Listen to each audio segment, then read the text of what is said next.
जिस लड़की को वो प्यार करता था उसके साथ लिव इन में रहता था, लेकिन उसी लड़की पर वो एक दिन शक करने लगता है और फिर वो उससे पूछता है उस रात, और उसका फ़ोन जब चेक करने की कोशिश करता है तो दोनों में, प्रेमी और प्रेमिका में, झगड़ा और तकरार होने लगता है। लेकिन उसने इतनी शराब पी रखी थी, इतना नशे में था वो, कि वो समझ ही नहीं पाता कि वो क्या करने जा रहा है और क्या हो जाएगा। उसको फ़ोन छीनते छीनते गुस्सा आ जाता है, और गुस्सा आने के बाद वो फिर उसका गला दबाने लगता है, और गला इतना दबाता है कि उस प्रेमिका की जान ही चली जाती है। और जब जान चली जाती है फिर वो परेशान हो जाता है, उसके साथ नशे में सो जाता है, भूल जाता है कि मैंने अपनी प्रेमिका को मार दिया। लेकिन उसके बाद उसी प्रेमिका के साथ रात में कई बार शारीरिक संबंध भी बनाता है, जो मर चुकी थी उसकी डेड बॉडी के साथ वो सब अपनी हवस को पूरा करता है। उसके बाद वो एक दिन फ़ोन करता है, 2 दिन गुजर जाते हैं, उस डेड बॉडी से बदबू आने लगती है। फिर वो अपने दोस्त को फ़ोन कर बताता है, और जब दोस्त उसका पुलिस को बताता है फिर कहानी में नया खुलासा होता है। क्या होता है खुलासा वो जानेंगे इस वीडियो में, तो आप इस कहानी को पूरा बात कीजिएगा और उस कहानी से बहुत बड़ी सीख मिलने वाली है। तो नमस्कार, आदाब, शास्त्रीय काल। मैं अजय कोहली और आप देख रहे हैं माई सफ़र तक। आज की कहानी शुरू होती है मध्य प्रदेश की राजधानी भोपाल, और भोपाल का एक थाना क्षेत्र पड़ता है बजरिया, और यहीं पर एक गायत्री नगर क्षेत्र पड़ता है। यहाँ पर एक लड़का किराए पर रहता है जिसका नाम सचिन होता है, और ये किसी एक प्राइवेट कंपनी में छोटी मोटी सी नौकरी करता है। और जब नौकरी करता है वहाँ पर ये कमरा किराए का ले रखा था, वहाँ रह रहा था, बड़ी आराम से अपना काम चल रहा था। कुछ समय गुजर जाता है और जिस कंपनी में ये जॉब करता था, जो नौकरी थी इसकी, वहीं पर एक लड़की थी जिसका नाम रितिका सेन होता है। ये लड़की सुंदर थी, 29 साल इसकी उम्र थी। अब ये वहाँ नौकरी तो करती थी, उसके बाद जो ये सचिन था, सचिन से रितिका की नज़रें मिल जाती हैं, और नज़रें मिलती, दोनों में प्यार हो जाता। और आज का प्यार लड़का लड़की का दिल से प्यार तो शायद ही होता होगा किसी के पास, शरीर तक ही सीमित रह जाता है, और दोनों एक दूसरे के साथ इंटीमेट हो जाते हैं, दोनों शारीरिक संबंध बना लेते हैं। कुछ समय ऐसे ही गुजरता है। उसके बाद रितिका सेन और सचिन एक दूसरे को दिलो जान से चाहने लगते हैं, क्योंकि उनको वो सुख मिल रहा था जो प्यार करने में मिलता है, उससे ज़्यादा उनको शारीरिक सुख मिल रहा था, और इसी की उन्हें शायद तलाश थी, और दोनों की ज़रूरतें पूरी हो रही थीं। इसलिए रितिका ने सोचा क्यों अलग रहें, वो दोनों एक साथ रहने लगते हैं। अब रितिका और सचिन दोनों लिव इन रिलेशन में रहने लगते हैं, साथ रहते हैं।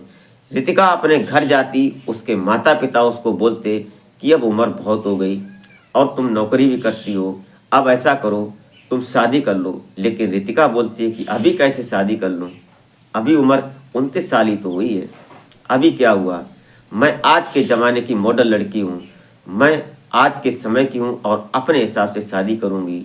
अभी फ़िलहाल मैं एक लड़के के साथ लिव इन में रह रही हूँ। माता पिता जब ये बात सुनते हैं तो वो उनके कान बोझ जाते हैं कि हमारी बेटी कैसी निकली, लेकिन कर भी कुछ नहीं सकते थे।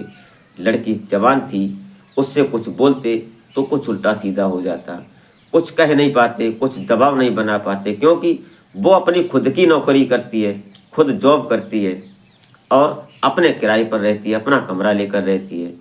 उसके ऊपर किसी का जोर भी नहीं। माता पिता जोर दिखा तो सकते हैं लेकिन इतना भी नहीं। वो अपने रहती है फ्रीडम, कब आती कब जाती, कितनी ड्यूटी उसकी, कितनी तनख्वाह आती, इससे उनके माता पिता को कोई पता नहीं, कोई फर्क नहीं पड़ता। वो बेचारे मजबूर अपने घर। और इधर रितिका मौज मस्ती करती, खुले विचारों की, किसी के साथ जाना, किसी के साथ कुछ भी करना, कोई रोक नहीं, कोई टोक नहीं, क्योंकि शादी कर लेगी पति रोकेगा, बच्चे होंगे मम्मी बन जाएगी, फिर कोई जा नहीं पाएगी, किसी से कुछ कर नहीं पाएगी। इसलिए उसने ये झंझट ही नहीं पाला, वो खुलकर रहती।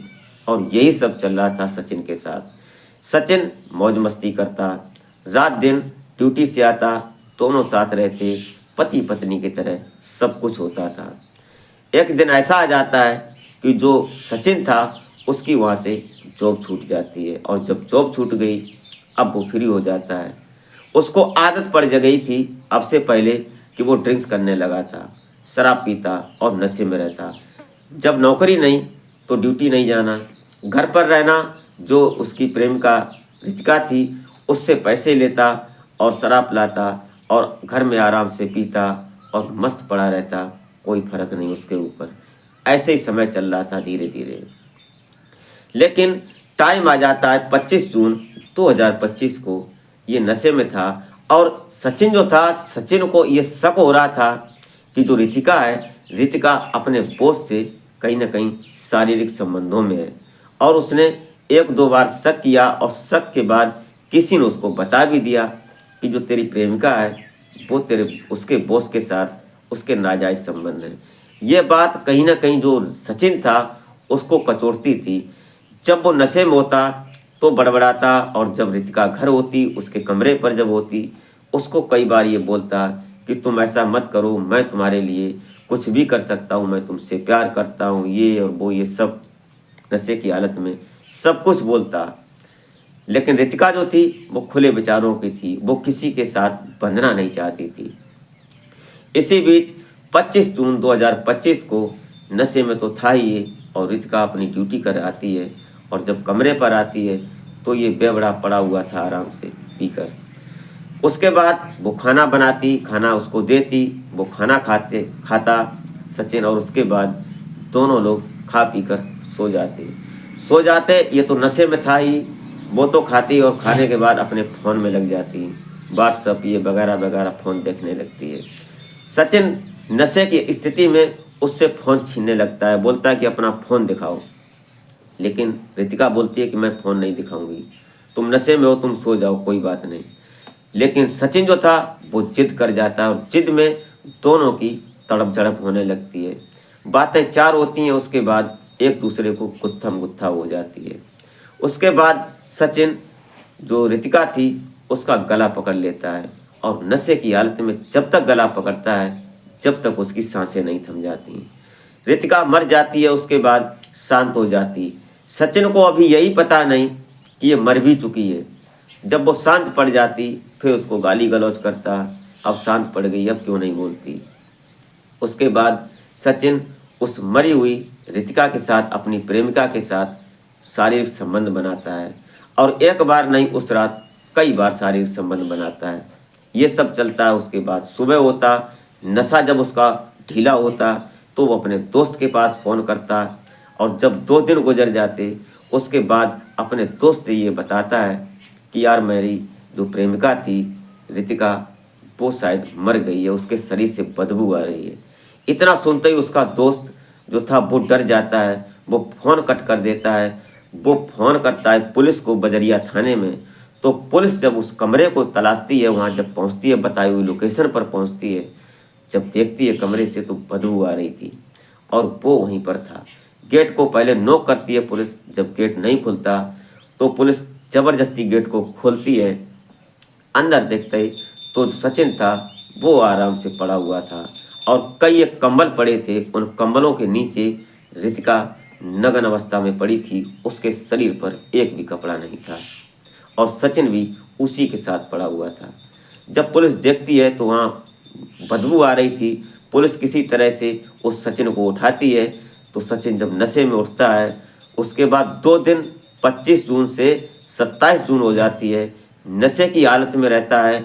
और जब उसका नशा टूटता करता, संबंध बनाता, इस ऐसी दरिंदगी करता उसकी डेड बॉडी के साथ, जब ये सारी बात उसने भी कबूली और पोस्टमार्टम रिपोर्ट में भी ये बात साक्ष्य हुई कि ऐसे ऐसे ये करता था। ये सब किया, पुलिस उसको पकड़ती है, पकड़ने के बाद हिरासत में लेती है, संबंधित धाराएं लगती हैं उसके ऊपर। जो रितिका थी उसकी जो डेड बॉडी थी उसको पीएम होता है, पीएम रिपोर्ट आती है, उसने जो बताया वो भी सही बात थी, उसने झूठ नहीं बोला। कुल मिलाकर उसने ये भी बताया कि साहब हमसे गलती हो गई और गलती में ये सब मैंने कर दिया, सिर्फ मुझे शक होता था इसलिए ये सब हो गया, और नशे की स्थिति में ये सब हो गया। मैंने जानबूझकर कुछ नहीं किया, लेकिन गलती से किया या जानबूझकर किया, एक लड़की को तूने इस दुनिया से अलविदा कर दिया। कुल मिलाकर उसके ऊपर जो धाराएं थी वो धाराएं लगती हैं, पुलिस विवेचना करती है और फिर सलाखों के पीछे पहुंचा दिया जाता है। मेरे इस वीडियो का बनाने का मकसद, इसमें जो कुछ शब्द हमने ऐसे बोले हैं, उन शब्दों में जो कड़वाहट है, किसी को शायद बुरा लगे, वो बुरा शब्द नहीं, जो वहाँ की स्थिति रही थी, उस स्थिति को अगर मौके पर देखा जाता तो इससे भी कुछ बुरे शब्द बोले जाते, और वहाँ जो लोग थे और इससे ज़्यादा बुरा बोल रहे थे, वो भी सामाजिक तरीके से। मैंने जो बोला वो कुछ गाइडलाइंस के तरीके से, हिसाब से कम ही बोला है। कुल मिलाकर इस वीडियो को सुनाने का और बनाने का मकसद आपको हैरान या परेशान करना नहीं, बल्कि जागरूक करना होता है कि अगर किसी का किसी के साथ प्रेम संबंध है तो उसको रोके नहीं, क्योंकि वो मानेगा नहीं। अगर एक वही बार दो बार मौकाई स्थिति पर उनको पकड़ भी लिया तो उससे ज़्यादा वो सचेत हो जाएंगे कि कुल मिलाकर मिलेंगे ज़रूर। हफ्ते में या 2 हफ्ते में, महीने में फ़ोन से संपर्क होगा या मिलेंगे चोरी छुपे, सतर्कता से मिलेंगे ज़रूर। इसलिए ऐसे इंसान को छोड़ देना ही बेहतर है। और अगर सच्चा प्यार करते हो तो उस पर शक मत करो, और शक करते हो तो प्यार मत करो। दोस्तों, ये रही घटना, ये रही कहानी। आप क्या सोचते हैं अपनी राय कमेंट में ज़रूर लिखें। इसी के साथ मिलते हैं फिर नेक्स्ट वीडियो में, तब तक के लिए जय हिंद।